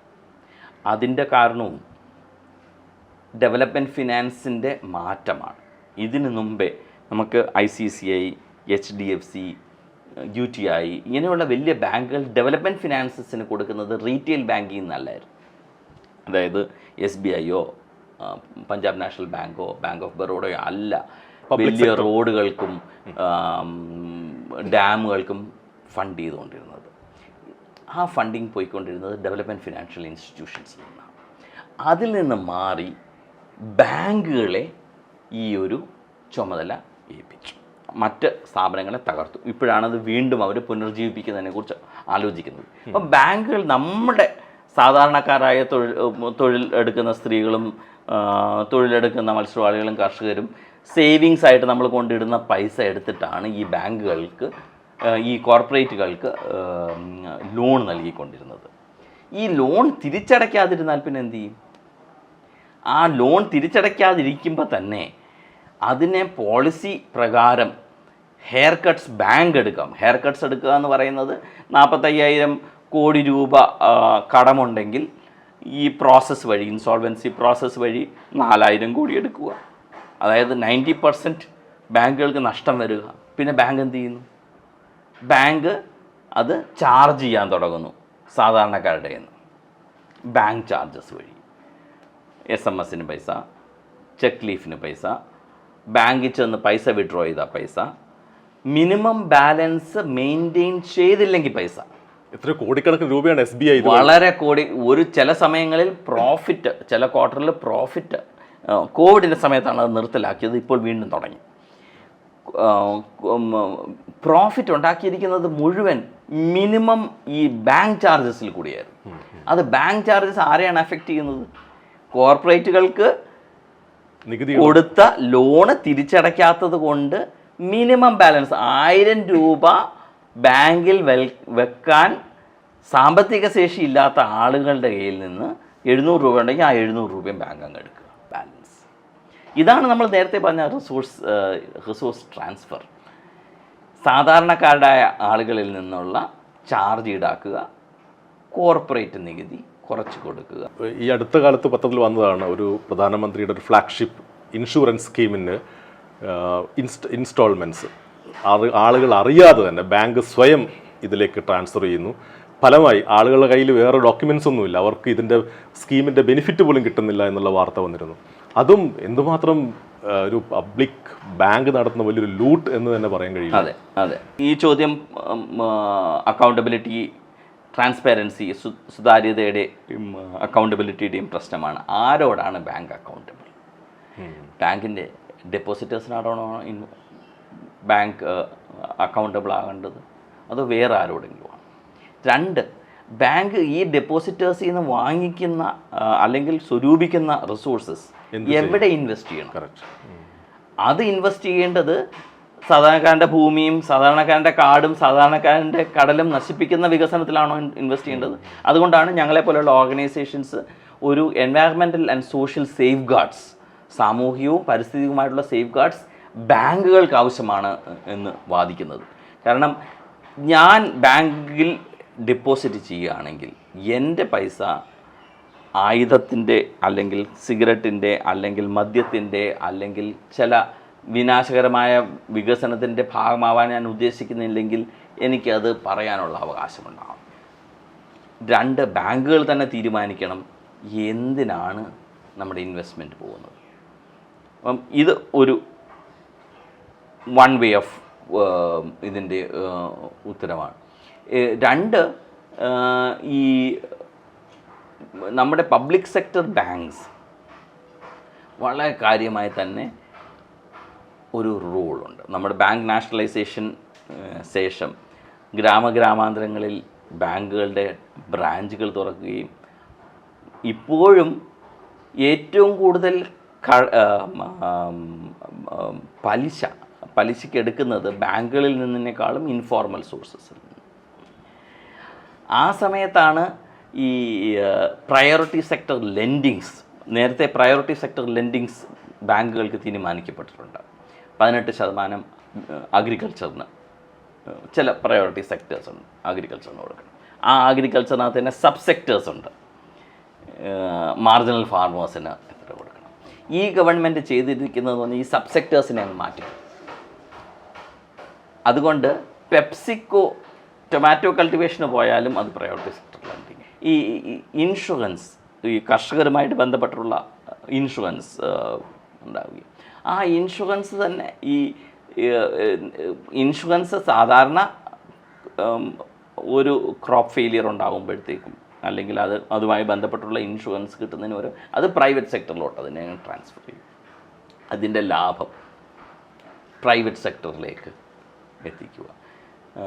ഈ മൊത്തം തന്നെ ഈ നമ്മുടെ പബ്ലിക് സെക്ടറിൻ്റെ ഒരു പ്രൈവറ്റൈസേഷൻ ഇതിൻ്റെ ഒരു ഭാഗമാണ്. അത് ബാങ്കുകളുടെ ആണെങ്കിലും മറ്റ് ഇൻഷുറൻസിൻ്റെ ആണെങ്കിലും LIC പോലുള്ള ഇൻഷുറൻസ് സെക്ടറിൻ്റെ ആണെങ്കിലും പൊതുമേഖലാ സ്ഥാപനങ്ങളിലും ഈ ഒരു ഷിഫ്റ്റ് ഉണ്ടാകുന്നതോട് തന്നെ അതിൻ്റെ റിസോഴ്സസിൻ്റെയും ഷിഫ്റ്റ്. ഈ മറ്റ് മേഖലകളിൽ ഇപ്പം വിലക്കയറ്റം ഉണ്ടായിക്കഴിഞ്ഞാൽ രാഷ്ട്രീയ പാർട്ടികളൊക്കെ സമരവുമായി രംഗത്തേക്ക് എത്തും. അതൊരു സാധാരണ നമ്മൾ കാണുന്ന കാഴ്ചയാണ്. പക്ഷേ ഈ ബാങ്കുകൾ നടത്തുന്ന ഈ കൊള്ളയെ സംബന്ധിച്ച് ഇവർ അറിയാഞ്ഞിട്ടാണോ അതല്ലെങ്കിൽ സമരരംഗത്തേക്ക് ഇറങ്ങാനുള്ള വിമുഖത കൊണ്ടാണ്? കാരണം ഇത്രയും വലിയൊരു പൊതുധനമാണ് ബാങ്കുകൾ വഴി അല്ലെങ്കിൽ സാധാരണക്കാരുടെ പൈസയാണ് ബാങ്കുകൾ കൊള്ളയടിക്കുന്നത് എന്നുള്ളത് വളരെ ഗുരുതരമായ ഒരു കാര്യമല്ലേ? ബാങ്കുകളെക്കാളും കോർപ്പറേറ്റുകളും കൊള്ളയടിക്കും. ബാങ്കുകൾ ഒരു മാധ്യമമാവുകയാണ് ഈ ഒരു ട്രാൻസ്ഫറിൻ്റെ. ഈ നമ്മുടെ ഈ വിദേശ രാഷ്ട്രത്തിലുള്ള ബാങ്കുകളിൽ നിന്നും നമ്മുടെ ബാങ്കുകളിൽ നിന്നും ഒരു വ്യത്യാസം എന്ന് പറയുന്നത് നമ്മുടെ പബ്ലിക് സെക്ടർ ബാങ്കുകളാണ് ഇപ്പോഴും.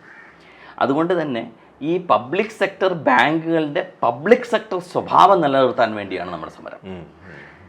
ഇതൊരു പബ്ലിക്കിന് വേണ്ടി ക്രിയേറ്റ് ചെയ്ത്, നേരത്തെ നമ്മൾ നാഷണലൈസേഷനെ കുറിച്ച് പറഞ്ഞതുപോലെ, പ്രയോറിറ്റി സെക്ടർ ലെൻഡിങ്ങിനെ കുറിച്ച് പറഞ്ഞതുപോലെ, അതിനകത്ത് സബ് സെക്ടേഴ്സ് ക്രിയേറ്റ് ചെയ്തതിനെ കുറിച്ച് പറഞ്ഞതുപോലെ, അപ്പം എങ്ങനെയാണ് നമ്മുടെ ബാങ്കുകൾ പബ്ലിക്കിനെ സഹായിക്കാൻ കഴിയുന്നത്? അവിടെ പ്രൈവറ്റൈസേഷനെ ചെറുക്കുക എന്നുള്ളത് ഒരു കാര്യം. എന്തുകൊണ്ടാണ് പ്രൈവറ്റൈസേഷനെ ചെറുക്കുന്നത്? അവർ ലാഭത്തിലാണ് വർക്ക് ചെയ്യുന്നത്. ഇവിടെ ലാഭം മാത്രമല്ല, ചില നയങ്ങൾ, ചില ദിശ, ചില കമ്മിറ്റ്മെൻറ്റ്സ്, ഒരു രാജ്യം എങ്ങനെ പോകണം എന്നുള്ളതിനെക്കുറിച്ചുള്ള ആ ഒരു ഇൻവെസ്റ്റ്മെൻറ്റ്സ്, അതിനു വേണ്ടിയാണ് ഈ ബാങ്കുകൾ ഉൽപ്പാദിപ്പിക്കുന്നത്. ആ ബാങ്കുകളെ കൊണ്ട് തന്നെ കോർപ്പറേറ്റുകൾക്ക് കടമെഴുതി തള്ളുകയും സാധാരണക്കാരനെ പിരിക്കാതിരിക്കുകയും ചെയ്യുന്നത് അവരുടെ പബ്ലിക് സെക്ടർ സ്വഭാവത്തിന് ചേർന്നതല്ല.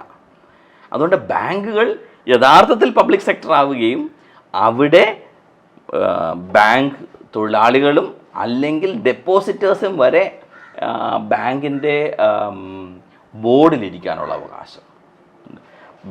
ബാങ്കുകളുടെ ബോർഡിൽ ഒരു തൊഴിലാളി റെപ്രസെൻറ്റേറ്റീവ് ഉണ്ട്, ഒരു എംപ്ലോയീസ് ഡയറക്ടറുണ്ട്. എംപ്ലോയീസ് ഡയറക്ടറിനെ അപ്പോയിൻറ്റ് ചെയ്തിട്ട് ഏകദേശം 10 വർഷമാകും, അല്ലെങ്കിൽ ഒരു ഡെക്കേഡ് ആവും. 2014 ശേഷം അങ്ങനെ ഒരു അപ്പോയിൻമെൻറ്റ് നടന്നിട്ടേ ഇല്ല. പബ്ലിക് സെക്ടർ ബാങ്ക് പ്രൈവറ്റ് മനോഗതിയിൽ പ്രവർത്തിക്കാൻ പറ്റില്ല. അതിനൊരു പബ്ലിക് സെക്ടർ മനോഭാവം ഉണ്ടാകും. അത് ബാങ്കുകൾക്കെതിരായിട്ടുള്ള സമരമല്ല, ബാങ്കുകളുടെ പബ്ലിക് സെക്ടർ സ്വഭാവം നിലനിർത്താൻ വേണ്ടിയുള്ള ശ്രമമാണ്. ബാങ്കുകളിൽ നിന്ന് കോർപ്പറേറ്റുകൾ അടിസ്ഥാന ജനങ്ങളുടെ സമ്പത്ത് കൊള്ളയടിക്കുന്നതിനെതിരായിട്ടുള്ള നിലപാടുകളാണ്.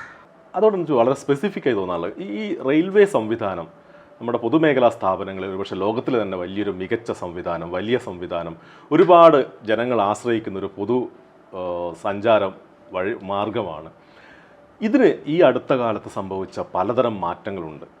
നമുക്കറിയുന്നത് പോലെ റെയിൽവേയുടെ ഒരു ഭാഗം പ്രൈവറ്റൈസ് ചെയ്യുന്നു, റെയിൽവേയിലുള്ള പല യാത്രാ സൗജന്യങ്ങളും ഇല്ലാതാകുന്നു. പ്രത്യേകിച്ച് കോവിഡ് കാലത്തിന് ശേഷം യാത്രാ സൗകര്യങ്ങൾ കുറയുന്നു. പകരം കുറച്ചുകൂടി ലക്ഷറിയസ് ആയി അല്ലെങ്കിൽ വലിയൊരു സാമ്പത്തികമായി മുന്നോട്ട് നിൽക്കുന്ന ആളുകൾക്ക് ആക്സസിബിൾ ആവുന്ന രീതിയിൽ റെയിൽവേ സൗകര്യങ്ങൾ മാറ്റപ്പെടുന്നു. അങ്ങനെ ഒട്ടനവധി മാറ്റങ്ങൾ ഈ റെയിൽവേ സംവിധാനത്തിൽ ഈ അടുത്ത 10 വർഷത്തിനുള്ളിൽ നടക്കുകയുണ്ടായി. ഇത് സാധാരണ ജനങ്ങളെ എങ്ങനെയാണ് ബാധിക്കുന്നതെന്ന് ചുരുക്കി പറയാമോ? റെയിൽവേ ഒരു നല്ല ഉദാഹരണമാണ്. നമ്മൾ ഈ ചർച്ച ചെയ്തിട്ടുള്ള വികസനത്തെക്കുറിച്ചെല്ലാം ചർച്ച ചെയ്യുമ്പോഴത്തേക്ക് റെയിൽവേ നല്ലൊരു ഉദാഹരണമാണ്. ഒന്ന്, റെയിൽവേ, ഇന്ത്യൻ റെയിൽവേ ഒരു പൊതുമേഖലാ സ്ഥാപനമാകുകയും അതിന് വളരെ കൃത്യമായ ഉദ്ദേശങ്ങളുണ്ടാകുകയും ഉള്ള ഒരു പൊതു സംരംഭമാണ്. റെയിൽവേക്ക് തനതായ ഒരു ബഡ്ജറ്റ് ഉണ്ടായിരുന്ന ഒരു ദേശമായിരുന്നത്. കേന്ദ്ര ബഡ്ജറ്റ് വരുന്നതിന് മുമ്പേ തന്നെ റെയിൽവേ ബഡ്ജറ്റ് അനൗൺസ് ചെയ്യും. റെയിൽവേ ബഡ്ജറ്റിനകത്ത് ഒരു ദിശാനിർദ്ദേശം കിട്ടും, എന്താണ് ഈ സർക്കാർ ചിന്തിക്കുന്നതെന്നുള്ളൊരു ദിശാനിർദ്ദേശം തന്നെ റെയിൽവേക്ക് കിട്ടും.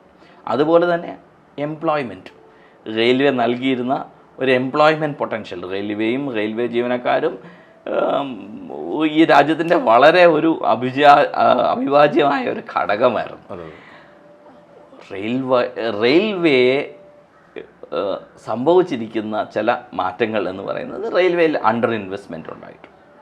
അതിൻ്റെ സിഗ്നലിംഗ് സിസ്റ്റംസ്, അതിനെ ഒരു പൊതുഗതാഗത എങ്ങനെയാണ് തകർക്കാൻ പറ്റുക എന്നുള്ളതിന് ഒരു ഉദാഹരണമാണ് റെയിൽവേ. എന്തിനാണ് തകർക്കുന്നത്? പ്രൈവറ്റ് കാറുകൾക്കും വലിയ ഹൈവേകൾക്കും അതുമായി ബന്ധപ്പെട്ടിട്ടുള്ള പ്രൈവറ്റ് വികസനം, പൊതുവികസനത്തിൽ നിന്നൊരു പ്രൈവറ്റ് വികസനം. നമ്മുടെ റെയിൽവേയിൽ സംഭവിച്ചിരിക്കുന്ന ഇൻവെസ്റ്റ്മെൻറ്റ്സ് എവിടെയാണ് ഇൻവെസ്റ്റ് ചെയ്യുന്നത്? എല്ലാവർക്കും അറിയാം, നമ്മുടെ റെയിൽവേ അപകടങ്ങൾക്ക് ശേഷം പല കമ്മിറ്റികളും ചൂണ്ടിക്കാണിച്ചതാണ് എവിടെയാണ് റെയിൽവേയിൽ ഇൻവെസ്റ്റ് ചെയ്യേണ്ടത്. ട്രാക്സിൽ ഇൻവെസ്റ്റ് ചെയ്യണം, സിഗ്നലിംഗ് സിസ്റ്റംസിൽ ഇൻവെസ്റ്റ് ചെയ്യണം, അതിനെ പുതിയ ടെക്നോളജിക്കൽ നയങ്ങളിൽ ഇൻവെസ്റ്റ് ചെയ്യണം. പക്ഷേ ഇൻവെസ്റ്റ് ചെയ്യപ്പെടുന്നത് ചില പ്രീമിയർ ട്രെയിനുകൾ സൃഷ്ടിക്കുക. പ്രീമിയർ ട്രെയിനിൽ ആരാണ് സഞ്ചരിക്കുന്നത്? എന്ത് ഇൻവെസ്റ്റ്മെൻറ്റ് വേണ്ടി വരും? വന്ദേ ഭാരത് വലിയ ഒരു ഉദാഹരണമാണ്. ആ ട്രെയിൻ കൊണ്ട് എത്ര സാധാരണ കോച്ചുകളുണ്ടാവാൻ കഴിയും? എത്ര സമ്പർക്കക്രാന്തി, 22 കോച്ചുള്ള 2 സമ്പർക്കക്രാന്തി ഉണ്ടാക്കാൻ കഴിയും? വേഗത്തിൽ വലിയ വ്യത്യാസമില്ല. പക്ഷെ ഒരു പ്രീമിയർ സെറ്റപ്പ് ക്രിയേറ്റ് ചെയ്യുക, അത് സഞ്ചരിക്കാനായിട്ടുള്ള ആളുകൾക്ക് മാത്രം അത് ആക്സസബിൾ ആവുക. 1000 രൂപ 2000 രൂപയ്ക്ക് ട്രാവൽ ചെയ്യും. അതോടൊപ്പം തന്നെ സാധാരണ ജനങ്ങളുടെ പൊതു ഗതാഗത സൗകര്യം കുറഞ്ഞുകൊണ്ടിരിക്കുക. ജനറൽ കോച്ചുകൾ കുറയ്ക്കുക, സ്ലീപ്പർ കോച്ചുകൾ കുറയ്ക്കുക, അതിന് പകരം പ്രീമിയർ കോച്ചുകൾ, AC കോച്ചുകൾ കൂടുക. ആളുകൾ ഇടിച്ചു കയറും, AC കോച്ചിൽ ഇടിച്ചു കയറും. ടിക്കറ്റ് ലെസ് ട്രാവൽ എന്ന് പറയുന്നതുകൊണ്ട് കാര്യമില്ലല്ലോ. ഇത്രയും ജനങ്ങൾക്ക് യാത്ര ചെയ്യാനായിട്ടുള്ള സൗകര്യം നൽകുക എന്നുള്ളതാണ് ഇതിൻ്റെ ഉദ്ദേശം. റെയിൽവേ നിരക്കുകൾ വളരെ കൂടുതലാണ്. വന്ദേ ഭാരതിൽ കൂടുതലാണ്, അല്ലെങ്കിൽ സമ്പർക്ക് ക്രാന്തികൾ കൂടുതലാണ്. റെയിൽവേ നിരക്കുകൾക്ക് ഈ എയർപോർട്ടിന് സമാനപരമായിട്ടുള്ള പ്രീമിയം തത്കാലുകൾ, അല്ലെങ്കിൽ ഏത് സമയവും ഈ പൈസ കൂടുതൽ കൊടുത്താൽ സീറ്റ് വാങ്ങിക്കാൻ കഴിയുന്ന, ഡിമാൻഡ് അനുസരിച്ച് പൈസ കൂടുന്നു, അതനുസരിച്ച് പൈസ വാങ്ങിക്കാനുള്ള കെൽപ്പ്, ക്രയശേഷി. എനിക്ക് പൈസ ഉണ്ടെങ്കിൽ എനിക്കത് വാങ്ങിക്കാൻ കഴിയും. അതാണ് ഈ നേരത്തെ നമ്മൾ ചോദ്യം ചെയ്ത വികസനം തന്നെയാണ് ഈ റെയിൽവേയിൽ നടത്തിയിരിക്കുന്ന വികസനം. അതിന് പകരമായിട്ട് മാസ് ട്രാൻസ്പോർട്ട് എങ്ങനെയായിരിക്കണം, മാസ് ട്രാൻസ്പോർട്ടിൽ ഇൻവെസ്റ്റ് ചെയ്യുന്നത് എന്ത് ധാരണയിലാണ്? അത് പ്രോഫിറ്റിന് വേണ്ടി മാത്രമല്ല, എല്ലാം പ്രോഫിറ്റിന് വേണ്ടി അല്ല ഒരു സ്റ്റേറ്റ് ഇൻവെസ്റ്റ് ചെയ്യേണ്ടത്, പ്രത്യേകിച്ച് ഇൻഫ്രാസ്ട്രക്ചർ. ഇപ്പോഴും ആളുകൾ തൊഴിലില്ലായ്മ രൂക്ഷമായതിൻ്റെ പേരിൽ മുറവിളി കിട്ടുമ്പോഴും ലക്ഷക്കണക്കിന് പോസ്റ്റുകൾ ഒഴിഞ്ഞു കിടക്കുകയാണ് റെയിൽവേയിൽ മാത്രം. അതെ, ഒഴിഞ്ഞു കിടക്കുന്നത് മാത്രമല്ല, ഉള്ള പോസ്റ്റുകളിനകത്തെല്ലാം കോൺട്രാക്ച്വൽ ലേബേഴ്സാണ്. ഒരു ജോബ് സെക്യൂരിറ്റിയും ഇല്ല, അവർക്ക് ലേബർ റൈറ്റ്സ് ഇല്ല, അവർക്ക് അടിസ്ഥാനപരമായിട്ടുള്ള സൗകര്യങ്ങളില്ല. റെയിൽവേ ഭാരതത്തിൻ്റെ ഒരു വമ്പിച്ച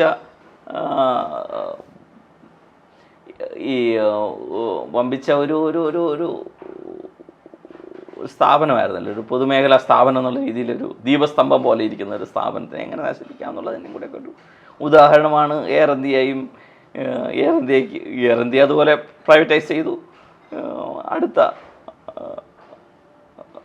നമ്പർ ഒരു പക്ഷേ റെയിൽവേയുടെ ആയിരിക്കാം. അതേപോലെ തന്നെ CFAയുടെ റിപ്പോർട്ടിൻ്റെ ഒരു പ്രധാന ഭാഗമായി വരുന്നതാണ് സാമൂഹ്യ സുരക്ഷാ പദ്ധതികളുമായി ബന്ധപ്പെട്ടിട്ട്.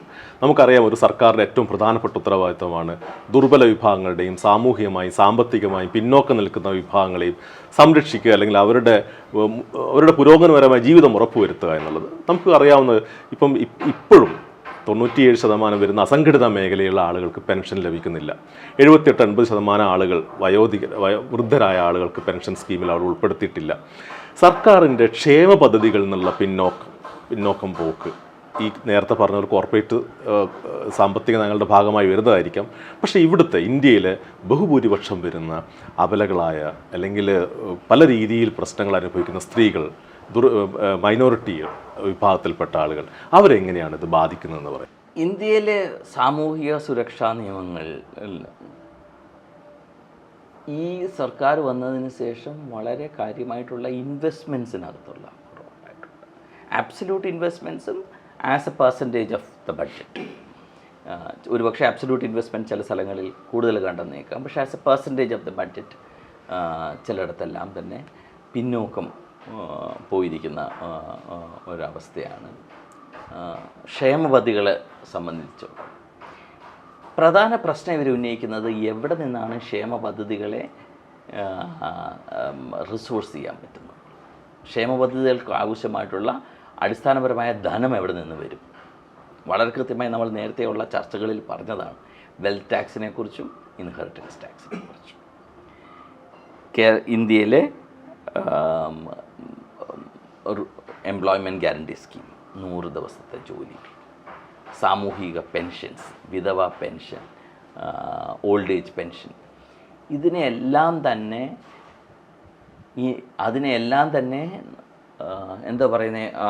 തന്നെ നമുക്ക് ഇൻവെസ്റ്റ് ചെയ്യാനായിട്ടുള്ള ധനം, ഫിനാൻസ്, അത് വെൽത്ത് ടാക്സിൽ നിന്നോ ഇൻഹെറിറ്റൻസ് ടാക്സിൽ നിന്നോ നമുക്ക് കണ്ടെത്താവുന്നതാണ്.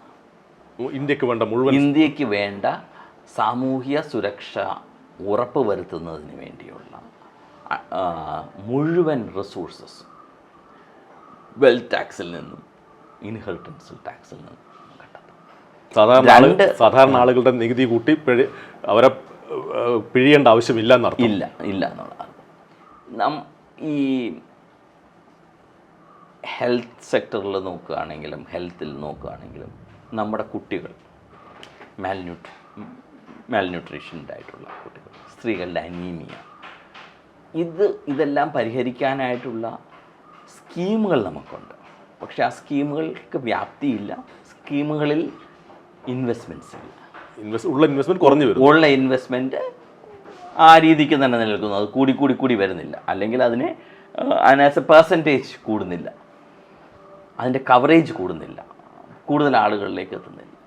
അപ്പം ഇതാണ് ഇതിൻ്റെ ഒരു പ്രശ്നം. അത് ചെയ്യാൻ കഴിയണമെങ്കിൽ പ്രത്യേകിച്ച് കുട്ടികൾക്കുള്ള മാൽന്യൂട്രിഷൻ കുറയ്ക്കാനായിട്ട് മിഡ് ഡേ മീൽ സ്കീംസ്. ഇപ്പോഴും പല സംസ്ഥാനങ്ങളിലും മുട്ട കൊടുക്കാൻ പോലും വിസമ്മതിക്കുക. എല്ലാവർക്കും ആരോഗ്യം എന്ന മുദ്രാവാക്യമായി മുന്നോട്ട് വന്ന മോദി സർക്കാരിന് ഹെൽത്ത് ഇൻഫ്രാസ്ട്രക്ചറിൻ്റെ അകത്തുള്ള ഇൻവെസ്റ്റ്മെൻറ്റ് വേണ്ട രീതിയിൽ നടക്കുന്നില്ല. കോവിഡ് കാലത്ത് നമ്മൾ കണ്ടതാണ്, ഓക്സിജൻ കിട്ടാതെ ഒരുപാട് ആളുകൾ മരിക്കേണ്ടി വരുന്നു. ഗോരഖ്പൂർ പോലത്തെ ഡബിൾ എൻജിൻ സർക്കാർ ഉള്ള ഗോരഖ്പൂരിൽ, അല്ലെങ്കിൽ ഉത്തർപ്രദേശിലെ ഗോരഖ്പൂരിൽ പോലും അടിസ്ഥാന സൗകര്യങ്ങൾ പോലും ഇല്ലാത്ത ആശുപത്രികൾ. നമ്മുടെ രാജ്യത്തെ ഹെൽത്ത് സംവിധാനം തകർച്ചയിലേക്ക് പോകാനുള്ള ഒരു കാരണം അവിടെ ശരിയായ രീതിയിലുള്ള ഇൻവെസ്റ്റ്മെൻറ്റും ഫോക്കസും നമ്മുടെ സർക്കാരിന് ഇല്ല എന്നതുകൊണ്ട് മാത്രമാണോ? അതെ, കോവിഡ് വളരെ കൃത്യമായി നമുക്ക് ഒരു കണ്ണാടി വെച്ച് തന്നായിരുന്നു. ഇത് കോവിഡിന് മുമ്പേ തന്നെ വളരെ കാര്യമായി ജനകീയാരോഗ്യ പ്രവർത്തകർ വളരെ കൃത്യമായി ഇതിനകത്ത് ഇടപെട്ടുകൊണ്ടിരുന്നു. പക്ഷേ കോവിഡ് വന്നപ്പോഴത്തേക്ക് വളരെ കൃത്യമായിരുന്നു. നമ്മുടെ പൊതു സംവിധാനങ്ങളാണ് അല്പമെങ്കിലും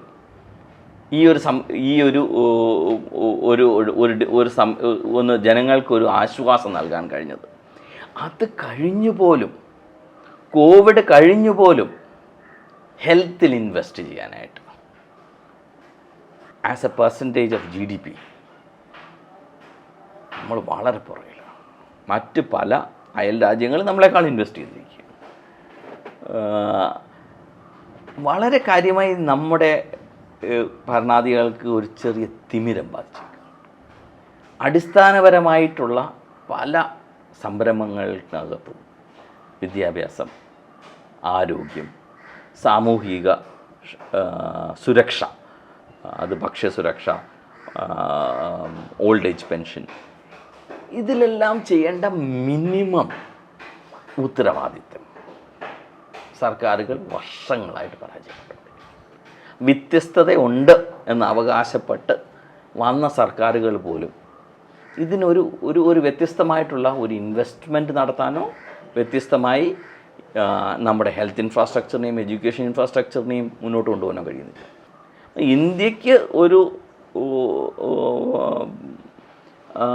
അമൃത് കാൽ ഉണ്ടാവണമെങ്കിൽ ആ അമൃത് കാൽ ഉണ്ടാവുന്നത്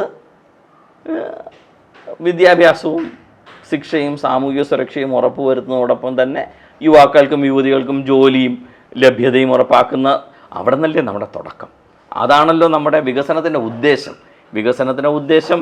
മനുഷ്യൻ്റെ ഒരു ആത്യന്തികമായ ഒരു പൂർണ്ണതയിലേക്ക് മനുഷ്യനെത്താൻ, അവൻ്റെ ഫുൾ പൊട്ടൻഷ്യലിലോട്ടെത്തുക, അവളുടെയും ഫുൾ പൊട്ടൻഷ്യലിലെത്താനായിട്ടുള്ള കാര്യങ്ങൾ ക്രിയേറ്റ് ചെയ്യുക എന്നുള്ളതല്ലേ. അതില്ലാതെ എന്താണ് ആരുടെ അമൃത് കാലം? ഇപ്പം അമൃത് കാൽ കുറച്ച് പേർക്ക്, കലികാൽ കുറച്ച് പേർക്ക്. തീർച്ചയായും സബ്കെ സാത്ത് സബ്കെ വികാസ് എന്ന് പറഞ്ഞ ഒന്ന മുദ്രാവാക്യമായി ഇന്ത്യയിൽ അധികാരമേറിയ മോദി സർക്കാർ ഒരു വളരെ ചുരുങ്ങിയ വിഭാഗം ആളുകളെ മാത്രമേ സേവിക്കുന്നുള്ളൂ, അല്ലെങ്കിൽ അവർക്ക് വേണ്ടിയാണ് പ്രവർത്തിക്കുന്നതെന്ന് വ്യക്തമാക്കുന്ന റിപ്പോർട്ടുകളായിരുന്നു CFA പ്രസിദ്ധീകരിച്ചത്. ഈ റിപ്പോർട്ട് സാധാരണ ജനങ്ങളിലേക്ക് എത്തേണ്ടതുണ്ട് എന്നുള്ള ഉദ്ദേശത്തിലാണ് നമ്മൾ ഈ ചർച്ച ആരംഭിച്ചത്. ഈ റിപ്പോർട്ട് എവിടെയാണ് കിട്ടുക, അതെങ്ങനെ ആളുകൾക്ക് ഉപയോഗിക്കാം എന്നുകൂടി പറഞ്ഞുകൊണ്ട് നമുക്ക് ഈ ചർച്ച അവസാനിപ്പിക്കാൻ തോന്നുന്നു. ഞാൻ നേരത്തെ പറഞ്ഞ പോലെ ഈ ഒരു റിപ്പോർട്ട് ചെയ്തത് ഫിനാൻഷ്യൽ അക്കൗണ്ടബിലിറ്റി നെറ്റ്വർക്കിൻ്റെ നേതൃത്വത്തിലാണ്. ഇതൊരു കളക്റ്റീവായിട്ടുള്ള ഒരു എഫേർട്ടിൻ്റെ ഭാഗമായിട്ടാണ്. ഇതിനൊരു വെബ്സൈറ്റ് ഉണ്ട്, www.fanindia.net എന്ന് പറയുന്ന വെബ്സൈറ്റിൽ ഇതുമായി ബന്ധപ്പെട്ടിട്ടുള്ള ഏകദേശം 14 സെക്ടറുകളെ അനലൈസ് ചെയ്തുകൊണ്ട് എന്തായിരുന്നു നമുക്ക് തന്നിട്ടുള്ള പ്രോമിസസ്, എന്തായിരുന്നു ക്ലെയിംസ്, എന്താണ് റിയാലിറ്റി, എന്തായിരുന്നു ഇൻവെസ്റ്റ്മെൻറ്റ്, എന്താണ് അവിടെ സംഭവിച്ചത്, ഓരോ സെക്ടറിനെയും അതിൻ്റെ ഇൻവെസ്റ്റ്മെൻറ്റ്സും അതിൻ്റെ ക്ലെയിംസും അതിൻ്റെ റിയാലിറ്റിയും ഡോക്യുമെൻ്റ് ചെയ്തുകൊണ്ടുള്ള ചെറിയ ബുക്ക്ലെറ്റ്സുകൾ, 10 പേജ്, 5 പേജ്, 6 പേജ്, ഉള്ള സാധാരണക്കാരായ മനുഷ്യർക്ക് മനസ്സിലാകുന്ന രീതിയിൽ ഉള്ള ബുക്ക്ലെറ്റ്സ് ഈ വെബ്സൈറ്റിൽ നിന്ന് ഡൗൺലോഡ് ചെയ്യാവുന്നതാണ്. അത് സെക്ടർ വൈസ് ആയിട്ട് തന്നെ കിടക്കും. ആരോഗ്യം, ശിക്ഷ, സാമൂഹ്യനീതി, ടാക്സേഷൻ, നോൺ പെർഫോമിംഗ് അസറ്റ്സ്, ഇങ്ങനെ ഓരോ ഹെഡിങ് ആയിട്ട് തന്നെ അതിനകത്ത്. ഈ റിപ്പോർട്ട് സാധാരണ ജനങ്ങളിലേക്ക് എത്താൻ പല രാഷ്ട്രീയ സാമൂഹിക പ്രവർത്തകർ ശ്രമിക്കട്ടെ. അതിനവർക്ക് വലിയൊരു സപ്പോർട്ടായി ഈ CFA ഇനിയും മുന്നോട്ട് പോകട്ടെ എന്ന് ആശംസിച്ചുകൊണ്ട് നമുക്ക് താങ്ക് യു.